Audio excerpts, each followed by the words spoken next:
End of an era na daw ba para kay Bossing Vic Soto ang paggawa ng sitcom sa GMA? At Vice Ganda nagsalita na sa issue with Especially For You, Searchy and Searcher. Yan ang pag-uusapan natin ngayon mga kaparokya. Pero bago yan ay humihiling ako na pakisubscribe ang aking YouTube channel. Click nyo na rin ang bell icon para una kayong manotify sa mga bagong video na ilalabas ko. Salamat! So ngayon po ay araw ng Miyerkules mga kaparokya, June 5. At tulad ng lagi nating tampok dito patungkol nga sa viewership online ng dalawang noontime show which are ang Eat Bulaga at ang Eat Showtime ay pag-usapan muna natin itong post ng Lion Here TV. So ayon dito sa caption ng Lion Here TV ay end of an era na ni Vic Soto sa paggawa ng sitcom under GMA Network. So mga kaparokya, 1995 nang mapunta ang Eat Bulaga sa GMA Network and 29 long years din gumawa si Bossing Vic Soto ng sitcom under his own production company na MZ Production. Una dyan yung Okay Cafe Rico 143 with Rosana Roses, Dade Didodu at ang huli nga ay ang Open 24/7. So tulad ng lagi kong sinasabi mga kaparokya, both parties had decided to part ways dahil si Vic Soto ay nasa TV5 na. Maybe bilang respeto sa TV5 na siyang nandun ang Eat Bulaga ay minabuti niyang wakasan na. Even ang GMA Network Management ay mutual din ang decision sa ginawa nila. So para sa akin, parang ang awkward naman sa part ni Vic Soto to stay in GMA 7 gayong bali-balita na ayaw pabanggit yung TVJ or yung Tito Vic and Joey sa bakuran ng GMA Network. Sana mali ako ng pagkakaalam ko or yung opinion ko at tulad ng sinasabi ko, pwede naman gumawa or for sure gagawa ng sitcom si Bossing Vic Soto sa Kapatid Network, yung mother station ng Tito Vic and Joey sa ngayon. Maganda naman din yung relationship niya with GMA Network Management. Siguro tinapos lang din talaga yung ilang season ng 24/7 dahil yun lang yung nasa kontrata. Well, para sa akin ay good decision ito both parties na maghiwalay. Marami din namang kapuso talent na pwedeng ipalit sa slot ni Bossing Vic Soto at si Bossing Vic Soto ay makakagawa din ng sitcom sa TV5. Hindi naman end of an era tulad ng sinasabi ni Lion Here TV. Siguro sa Kapuso Network tapos na yung kontrata ng sitcom nito. Pero hindi naman pinull out or kung mag-pull out man, decision ng magkabilang panig yun. And his era will continue sa Kapatid Network or TV5. Masyado lang din talaga gumawa ng write-ups tong Lion Here TV sa totoo lang. Samantala, Vice Ganda nagsalita na tungkol sa issue with Especially For You, Searcher at Searchy. Sabi niya, binabawi niya daw yung paghingi niya ng apology sa Twitter dahil naniniwala siya na wala daw siyang ginawang mali or wala silang ginawang mali. Panoorin niyo yung full video ng statement niya regarding dito at ilalagay ko po ang link sa description ng video na ito. Mga kaparokya, siguro para sa akin, maliman yung opinion ng iba sa ginawa ni Vice Ganda at ang paniniwala niya ay tama, mas kabibilibang ko lalo si Vice Ganda kung hindi niya binawi yung tweet na humihingi siya or hihingi siya ng sorry. Bagkus ay nag-apologize pa rin siya. Para sa akin, maybe some of you will agree or disagree sa opinion ko. Kasi para sa akin, hindi porket tama tayo sa paniniwala natin ay paninindigan natin na tama yon at hindi na tayo hihingi ng kapatawaran.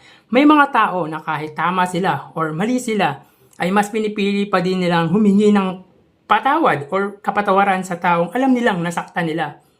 Maybe hindi nasaktan si Searchy sa sinabi ni Vice Ganda. According yan kay Vice Ganda dahil nakausap niya daw si Searchy at si Searcher. Pero yung epekto sa tao nun ay hindi maganda. Napahiya ang tao actually at hindi naging maganda ang naging imahe ng Searchy at talagang nabash siya ng todo. Maganda man ang intensyon ni Vice Ganda or ng Showtime host sa ginawa nila pero sana nasabi nila sa magandang pamamaraan. Sabi nga, in a nice way. Nakakalungkot lang kasi inconsistent din si Searcher or yung babae sa statement niya sa TikTok which is ang sabi niya ay hindi daw siya na-off. Pero nung nakausap niya si Vice Ganda ay na-off pala siya. So parang lalong hindi naging maganda ang image ni Searchy. Ano ba talaga nangyari, Miss Searcher? Ganun talaga sa panahon ngayon, lalo na't public figure sila. May magawa man silang mali, may sasabihin at sasabihin pa din ang ibang tao sa kanila. But vice ganda is vice ganda. Kung ang paniniwala nila ay wala silang nagawang mali, ay respetohin natin. Pero one thing is for sure, may natutunan tayo sa nangyari. Ang pag-isipan muna ng ilang beses ang gagawin kung tama ba ito or mali para sa ikabubuti natin. So tara ating alamin ang online viewership ng dalawang bigating noontime show. Para sa Eat Bulaga under TVJ Facebook page na may 2.4 million followers at sa Eat Showtime na may 18 million followers. Sa mga kaparokya, malakas po ang ulan ngayon kaya magsiingat po tayo dahil madulas po ang daan.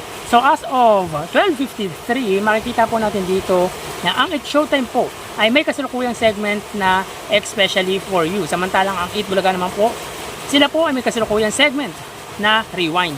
Nakikita natin dito na ang Eat Showtime po ay may 15.5 thousand viewers, samantalang ang Eat Bulaga po ay may 5.7 thousand viewers.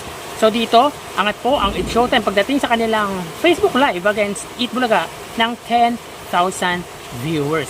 So mapunta naman po tayo sa TV Network YouTube channel at unahin po natin ang Eat Bulaga. Under po yan sa TV5 Philippines na may kasalukuyang subscribers na 1.81 million subscribers or 82 million subscribers. Sa Eat Showtime naman, under GMA Network YouTube channel na may kasalukuyang subscribers na 35.3 million subscribers.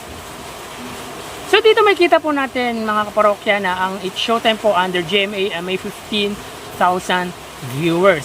Samantalang ang Eat Bulaga naman po under TV5 ay may 33,000 live viewers.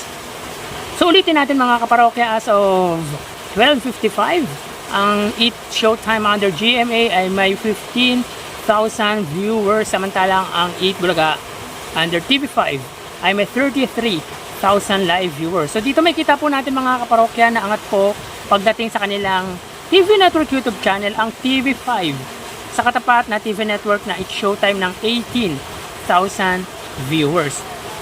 Mapunta naman po tayo sa TV Network or sa main YouTube channel ng dalawang noontime show. Para po sa Eat Showtime under ABS-CBN Eat Showtime na may kasalukuyang subscribers na 2.24 million. Samantalang ang Eat Bulaga naman po under Eat Bulaga TVJ na may 1.01 million subscribers. So as of 12:56, ang Eat Showtime ay may 96,000 viewers. Ang Eat Bulaga naman po, sila po ay may 53,000 live viewers. So ulitin po natin mga kaparokya, as of 12:56 PM ang Eat Showtime, sila po ay may 97,000 live viewers, samantalang ang Eat Bulaga ay may 53,000 live viewers. So dito may kita po natin na angat po pagdating sa kanilang main YouTube channel ang Eat Showtime sa katapat na noontime show na Eat Bulaga ng 44,000 viewers. So bali ang total na nakuha ng dalawang noontime show ay, para po sa Eat Bulaga, sila po ay nakakuha ng total live viewers na 91,000 viewers, samantalang ang Eat Showtime ay 127,000 live viewers. So dito sa unang yugto ay angat po ang Eat Showtime sa katapat na noontime show ng 36,000 viewers. So ulitin ko po, ang Eat Bulaga ay nakakuha ng total live viewership sa unang yugto ng 91,000, samantalang ang Eat Showtime ay 127,000 viewers. So yan po ang lumalabas sa kanilang online viewership as of 12:58, at mamaya ako magbabalik po tayo sa ikalawang yugto ng ating online views update ng dalawang noontime show. Magpapaalam na po muna ako pansamantala. Thank you and God bless.